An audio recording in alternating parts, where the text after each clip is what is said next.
Good afternoon.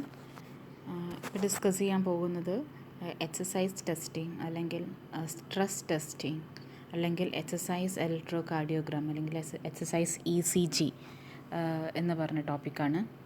ഇപ്പോൾ സാധാരണ നമ്മൾ ECG മെഷർ ചെയ്യുന്നത് ഹാർട്ടിന് എന്തെങ്കിലും അബ്നോർമാലിറ്റീസ് ഉണ്ടോ എന്ന് മനസ്സിലാക്കാൻ വേണ്ടിയിട്ടാണ്. ഇപ്പോൾ ചില പെർട്ടിക്കുലർ കണ്ടീഷനിൽ എസ്പെഷ്യലി കൊറോണറി ആർട്ടറിയിലൊക്കെ ഡിസീസസ് എന്തെങ്കിലും ഉണ്ടെങ്കിൽ, എന്തെങ്കിലും ബ്ലോക്കേജസോ അല്ലെങ്കിൽ അതിനെന്തെങ്കിലും പ്രോബ്ലംസ് ഉണ്ടെങ്കിൽ അത് ചിലപ്പോൾ നോർമൽ ECGയിൽ കണ്ടുകൊള്ളണമെന്ന് നിർബന്ധമില്ല. പക്ഷേ പേഷ്യൻ്റ് എന്തെങ്കിലും വർക്ക് ചെയ്യുന്ന സമയത്ത് അല്ലെങ്കിൽ സ്ട്രെസ്സ് ബോഡിയിലേക്ക് വരുന്ന സമയത്ത് പേഷ്യൻറ്റിന് എന്തെങ്കിലും ബുദ്ധിമുട്ടുകൾ വരും. അപ്പോൾ നോർമലി നമ്മൾ റെസ്റ്റിലെടുക്കുന്ന ECGയിൽ ഈ അബ്നോർമാലിറ്റി കാണാൻ സാധിക്കില്ല. അത് പേഷ്യൻറ്റിന് സ്ട്രെസ്സ് വരുന്ന സമയത്ത്, പേഷ്യൻ്റ് എന്തെങ്കിലും വർക്ക് ചെയ്യുന്ന സമയത്ത്, ശരീരത്തിന് എന്തെങ്കിലും ലോഡ് വരുന്ന സമയത്തായിരിക്കും ഈ അബ്നോർമാലിറ്റി കാണാം. അപ്പോൾ അങ്ങനത്തെ അബ്നോർമാലിറ്റീസ് എന്തെങ്കിലും ഉണ്ടോ എന്ന്, especially to find out the abnormalities in coronary artery ഡിസീസസിലൊക്കെ കണ്ടുപിടിക്കാൻ വേണ്ടിയിട്ട് നമ്മൾ അഡോപ്റ്റ് ചെയ്യുന്ന ഒരു ടെക്നിക്കാണ് സ്ട്രെസ് ടെസ്റ്റിംഗ് അല്ലെങ്കിൽ എക്സസൈസ് ECG എന്ന് പറയുന്നത്. അപ്പോൾ ഇത് രണ്ട് രീതിയിലാണ് ചെയ്യുന്നത്. ഇത് യൂസ് ചെയ്യുന്നത് കൊറോണറി ആർട്ടറിയിലുള്ള ഡിസീസസ് നോർമൽ ECGയിൽ കാണാൻ പറ്റില്ല, പക്ഷേ കൊറോണറി ആർട്ടറിയിലുള്ള ചില ഡിസീസസ് ഐഡൻറ്റിഫൈ ചെയ്യാൻ വേണ്ടിയിട്ടാണ്. ഇത് രണ്ട് രീതിയിലാണ് ചെയ്യുന്നത്. ഒന്ന് ബൈസൈക്കിൾ ടെസ്റ്റുണ്ട്, അതേപോലെ ട്രെഡ്മിൽ ടെസ്റ്റുണ്ട്. ട്രെഡ്മിൽ എന്താണെന്ന് നിങ്ങൾക്ക് അറിയായിരിക്കും. നിങ്ങൾ എക്സസൈസ് ചെയ്യുന്ന കണ്ടിട്ടുണ്ടാവും, അല്ലെങ്കിൽ അറ്റ്ലീസ്റ്റ് നിങ്ങൾ TVയിലെങ്കിലും കണ്ടിട്ടുണ്ടാവും ട്രെഡ്മിൽ. അതായത് ഒരു മൂവിങ് പ്ലാറ്റ്ഫോം ഉണ്ടായിരിക്കും, ഇതിൻ്റെ മുകളിലൂടെ ആൾ നടക്കും. അതാണ് ട്രെഡ്മിൽ എന്ന് പറയുന്നത്. അപ്പോൾ അതാണ് നമ്മളിവിടെ ട്രെഡ്മിൽ ടെസ്റ്റ് അല്ലെങ്കിൽ TMT എന്നൊക്കെ നിങ്ങൾ കേട്ടിട്ടുണ്ടാകും, അതിൽ ചെയ്യുന്നത്. ഇപ്പോൾ ഈ ട്രെഡ്മിൽ ടെസ്റ്റ് വർക്ക് ചെയ്യുന്നത് രണ്ട് പ്രോട്ടോക്കോൾസിൻ്റെ ബേസിലാണ്.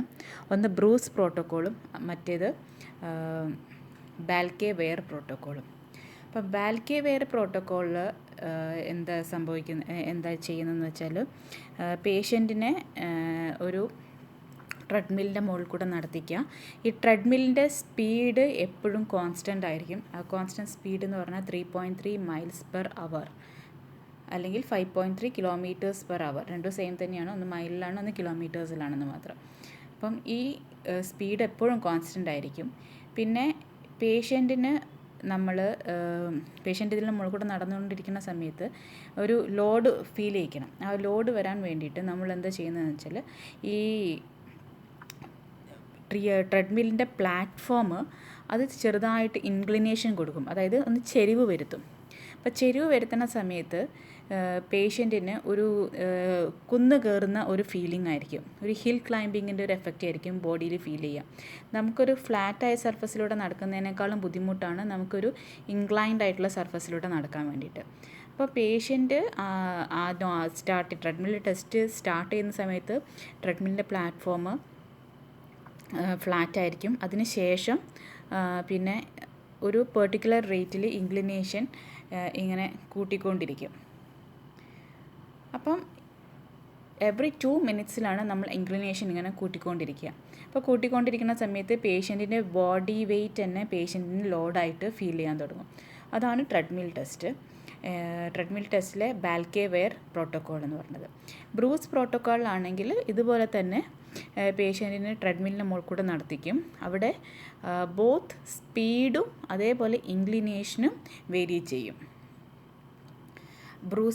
ബാൽക്കെ-വെയർ പ്രോട്ടോക്കോളിലാണെങ്കിൽ speed is constant and only inclination is changed in every 2 minutes.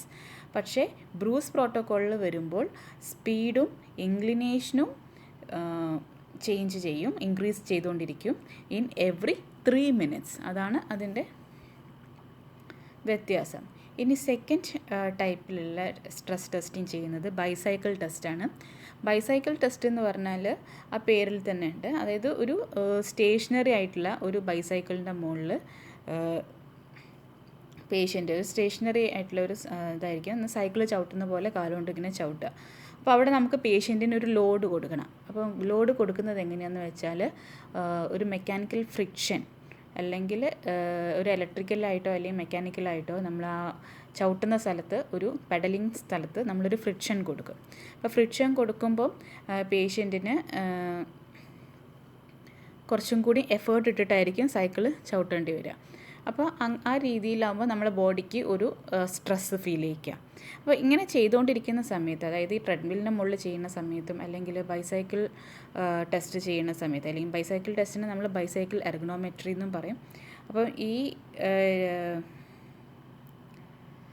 2 രീതിയിൽ ചെയ്യുമ്പോഴും പേഷ്യൻറ്റിൻ്റെ ECGയും മറ്റ് ഈ വൈറ്റൽ പാരാമീറ്റേഴ്സും നമ്മൾ മോണിറ്റർ ചെയ്തുകൊണ്ടിരിക്കും കണ്ടിന്യൂസ് ആയിട്ട്.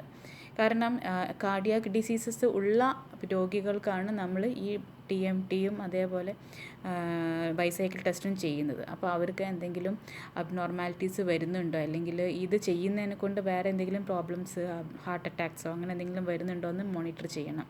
അപ്പോൾ അതിന് വേണ്ടിയിട്ട് ഈ ബൈസൈക്കിൾ ടെസ്റ്റ് ചെയ്യുമ്പോഴും അതേപോലെ TMT ചെയ്യുമ്പോഴും പേഷ്യൻറ്റിൻ്റെ ECG കണ്ടിന്യൂസ് ആയിട്ട് മോണിറ്റർ ചെയ്യും, പ്രഷർ മോണിറ്റർ ചെയ്യും, ഹാർട്ട് റേറ്റ്സ് മോണിറ്റർ ചെയ്യുന്നുണ്ടാവും.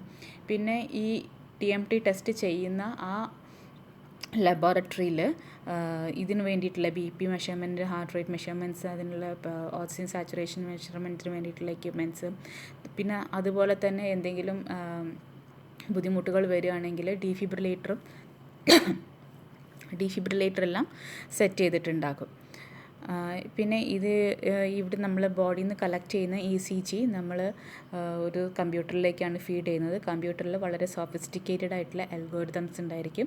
ഈ അൽഗോരിതം ഈ ECGനെ പ്രോസസ്സ് ചെയ്തിട്ട് അതിൽ നിന്ന് നമ്മൾ ST സെഗ്മെൻറ്റിൻ്റെ ഡാറ്റാസ് എക്സ്ട്രാക്ട് ചെയ്യും. അതായത് ST സെഗ്മെൻറ്റിൽ നിന്ന് നിങ്ങൾ ECGയിൽ PQRST വേവ്സ് ഉണ്ടല്ലോ, അതിൽ ST സെഗ്മെൻറ്റിൻ്റെ ആ പോർഷനിലുള്ള ഡാറ്റയാണ് നമുക്ക് അബ്നോർമാലിറ്റി ഉണ്ടോ എന്ന് കണ്ടുപിടിക്കാൻ വേണ്ടി വേണ്ടത്.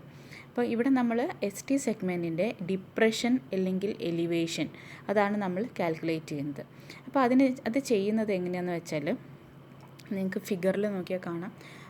ഈ ECG വേവിൽ ഒരു J പോയിൻ്റ് എന്ന് പറഞ്ഞൊരു പോയിൻ്റ് ഉണ്ട്. അത് QRS കോംപ്ലക്സ് കഴിഞ്ഞിട്ടുള്ള ഒരു പോയിൻ്റാണ് J പോയിൻ്റ്. ആ J പോയിൻ്റ് കഴിഞ്ഞിട്ട് ഒരു 60 to 80 milli second after the J point ആ സ്ഥലത്ത് അല്ലെങ്കിൽ ആ പോയിൻറ്റിലും അതേപോലെ നമ്മുടെ ഐസോ ഇലക്ട്രിക് ലൈൻ എന്ന് പറഞ്ഞാൽ P വേവിൻ്റെ മുന്നേ കാണുന്ന ഒരു സ്ട്രെയിറ്റ് ലൈൻ അല്ലെങ്കിൽ PQ വേവിൻ്റെ ഇടയ്ക്ക് ഉണ്ടാവുന്ന ഒരു സ്ട്രെയിറ്റ് ലൈൻ. നിങ്ങൾക്ക് ഈ ഡയഗ്രത്തിൽ അത് മാർക്ക് ചെയ്തിട്ടുണ്ട്. P വേവിൻ്റെ മുന്നേ നമ്മൾ വരയ്ക്കുമ്പോൾ ECG വരയ്ക്കുമ്പോൾ അതിന് നമ്മൾ സ്ട്രെയിറ്റ് ലൈൻ വരയ്ക്കുന്നില്ലേ, അതാണ് നമ്മളുടെ ഐസോ ഇലക്ട്രിക് ലൈൻ. അപ്പോൾ ഈ J പോയിൻ്റ് കഴിഞ്ഞ് 60 to 80 milli second after the J point ആ പോയിൻറ്റും ഈ ഐസോ ഇലക്ട്രിക് ലൈൻ്റെയും ഇടയ്ക്കുള്ള പൊട്ടൻഷ്യൽ ഡിഫറൻസ് നമ്മൾ മെഷർ ചെയ്യും. അത് നമ്മുടെ ഈ കമ്പ്യൂട്ടറിലുള്ള സോഫ്റ്റ്വെയർ സോഫിസ്റ്റിക്കേറ്റഡ് അൽഗോരിതംസ് ഈ ST സെഗ്മെൻറ്റ് സെപ്പറേറ്റ് ചെയ്തെടുത്ത് അതിൻ്റെ ഈ പൊട്ടൻഷ്യൽ മെഷർ ചെയ്യും. ഇത് മെഷർ ചെയ്ത് കഴിഞ്ഞാൽ നമുക്ക് ST സെഗ്മെൻറ്റ് എലിവേഷൻ ആണോ അല്ലെങ്കിൽ ST സെഗ്മെൻറ്റ് താഴെ നോക്കി കാണാം, ST segment depression, ST segment elevation ഒക്കെ ആയിട്ട് നിങ്ങൾക്ക് കാണുന്നുണ്ടല്ലോ. അപ്പോൾ ഈ പൊട്ടൻഷ്യൽ ഡിഫറൻസ് മെഷർ ചെയ്തിട്ട് നമുക്ക് ഈ അബ്നോർമാലിറ്റീസ് കണ്ടുപിടിക്കും. അതിൽ നിന്ന് പേഷ്യൻറ്റിന് കൊറോണറി ആർട്ടറി എന്തെങ്കിലും പ്രോബ്ലംസ് ഉണ്ടോ എന്ന് ഐഡൻറ്റിഫൈ ചെയ്യാൻ പറ്റും. ഇതാണ് എക്സസൈസ് ടെസ്റ്റിംഗ് എന്ന് പറയുന്നത്.